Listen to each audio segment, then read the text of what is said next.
कि पैसा जमा करो, मध्य फसल में कलेक्शन काट दिया, अब जमींदार क्या जाए। हमने 4-5 दिन पहले एक्शन से भी कहा है कि एक्शन साहब किसान के साथ इतना अत्याचार मत करो।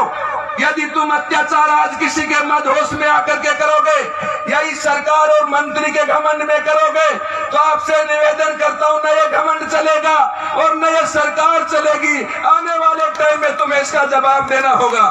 अभी कोई लड़ाई झगड़ा हो गया, किसी गरीब ताकतवर व्यक्ति ने किसी गरीब का सिर फोड़ दिया, रिपोर्ट दर्ज नहीं हो रही है। ये हमारे बीएसपी के लोग भी बैठे हैं, किसान भी बैठे हैं, कहीं किसी की रिपोर्ट दर्ज नहीं हो रही है। यदि किसी के पास पैसा नहीं है तो रिपोर्ट दर्ज नहीं है, पैसा नहीं है तो इलाज नहीं है, पैसा नहीं है तो साधन नहीं है। कितना भेदभाव हमारे बीच में आया है, आपको देखना होगा। ये भेदभाव क्यों आया?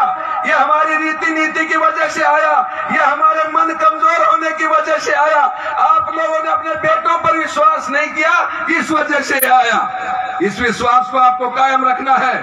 आज ये विश्वास कायम करने के लिए मैंने समाजवादी पार्टी से 6 चुनाव लड़े, 5 समाजवादी पार्टी से लड़ा, 1 चुनाव मैंने 2013 में निर्दलीय लड़ा। हमें लोग कहते थे कि मुकेश पार्टी नहीं छोड़ता है।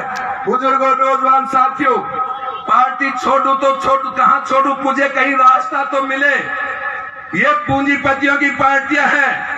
आज देश में भारतीय जनता पार्टी का शासन है, करोड़ों रुपया लूट करके अंबानी अडानी को भर दिया। गरीब की कौन मदद करने वाला है? वही हालात आज कांग्रेस का है। कांग्रेस के शासन में आज देख लीजिए, कांग्रेस के एमएलए और एमपी लूट के सिवाय इनको क्या दिख रहा है? कहीं सचिन पायलट साहब का विरोध है, कहीं गहलोत जी सरकार चलाने में हालात खराब है, रीति नीतियां नहीं बन रही है। विधायक लूटने के सिवाय, मंत्री लूटने के सिवाय राजस्थान में बच क्या गया? आपसे कहना चाहता हूं, केवल राजस्थान में बच गया तो कुर्सी बचा लो।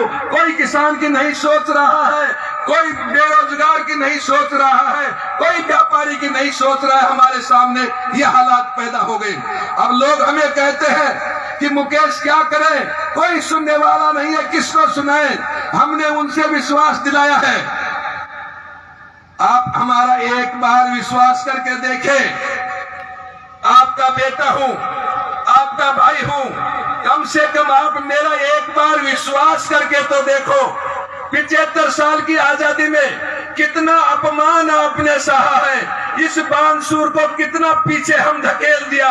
जयपुर से आगे जहां जहां क्षेत्रीय नेता मजबूत है, वहां जाकर के देखे उन इलाकों में कितना अच्छा विकास है, कितना अच्छा प्रशासन लगा हुआ है, कितने अच्छे उद्योग लगे हुए हैं, कितने अच्छी सड़कें बनी हुई है। उनके प्रशासन, कितना अच्छा प्रशासन दे रहे हैं वो लोग। लेकिन हमारे नेताओं की कमजोरी के कारण, हमारे मनोबल की कमजोरी के कारण, हमारे इलाके का क्षेत्र का नौजवान दर दर की ठोकर खा रहा है। हमारे बुजुर्गों को कहीं मान सम्मान नहीं मिल रहा है।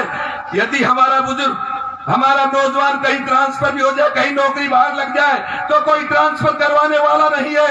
ये किसकी कमजोरी है? हमारे मन की कमजोरी है।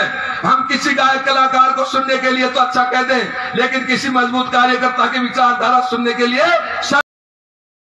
शर्माने का काम करते हैं। इसको आपको छोड़ना होगा, समझना होगा। मेरा आपसे निवेदन है, मैं आपका बेटा हूं, आपका भाई हूं, आपने मुझे पैदा किया है, विधानसभा का चुनाव लड़ता हूं, आप हरा देते हो। लेकिन क्या हारने के बाद हम किसी का अपमान थोड़ी करते हैं कि आपने हमें वोट दिया नहीं दिया? ये पब्लिक का काम है।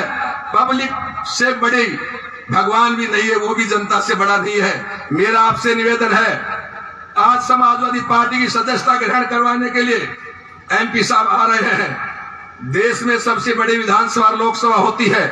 लोकसभा में सबसे राज्यसभा सांसद एमपी जो बनता है, वो हमें आपके सहयोग से, आपके इशारे से जब सदस्यता ग्रहण करवाने के लिए आ रहे हैं और आप हजारों की तादाद में यहाँ बैठे हैं सदस्यता ग्रहण करवाने, जब लोकसभा सांसद आ रहे हैं, तो आपसे निवेदन है कि भाग्य भी बानसूर का नए सिरे से लिखा जाएगा।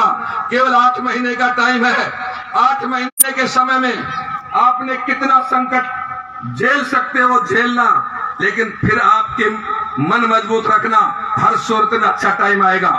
हर सूरत में विकास का टाइम आएगा। ये सरकार बदलेगी और इन बुरे दुष्टों का टाइम जा रहा है, आपका अच्छा टाइम आएगा।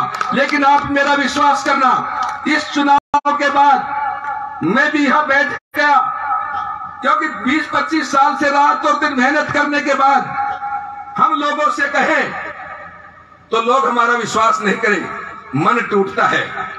लेकिन बीएसपी के नेताओं ने फिर पुनः मन बढ़ाया है। उन्होंने कहा है कि मुकेश, इस बानसूर की जनता को संभालो, इन किसानों को, बेरोजगारों को, व्यापारियों को संभालो, इस वजह से संभालो। अत्याचार हो रहे, कौन बोले?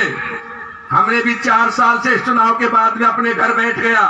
घर इस वजह से बैठ गया, मैं और मुसद्दीलाल जब कहीं गांव में अत्याचार होते थे, तहसील में अत्याचार होते थे, धर्मचंद सैनी बैठे, मूलचंद बैठे, हम तहसील बिजली बोर्ड के सामने धरना प्रदर्शन करके फर्श बिछाकर बैठने का काम करते थे।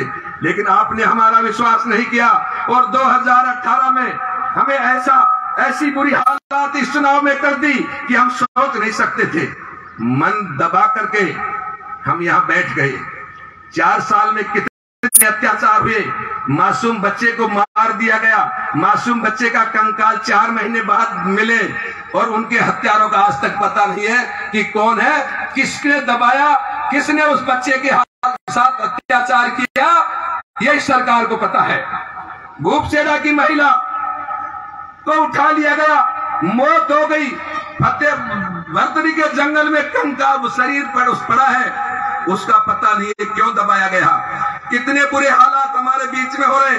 बानसूर में हर महीने गोली चलती है, कोई अच्छा व्यक्ति समय पर घूम नहीं सकता, 8 बजे बाद अपने घर बैठने का काम करता है। क्यों करता है? कि करे क्या? कभी कोई गोली चलाने वाला नहीं आ जाए, कोई लूटने वाला नहीं आ जाए, कभी कोई मारपीट नहीं हो जाए। ये हालात हमारे सामने है, विकास नहीं हो रहा।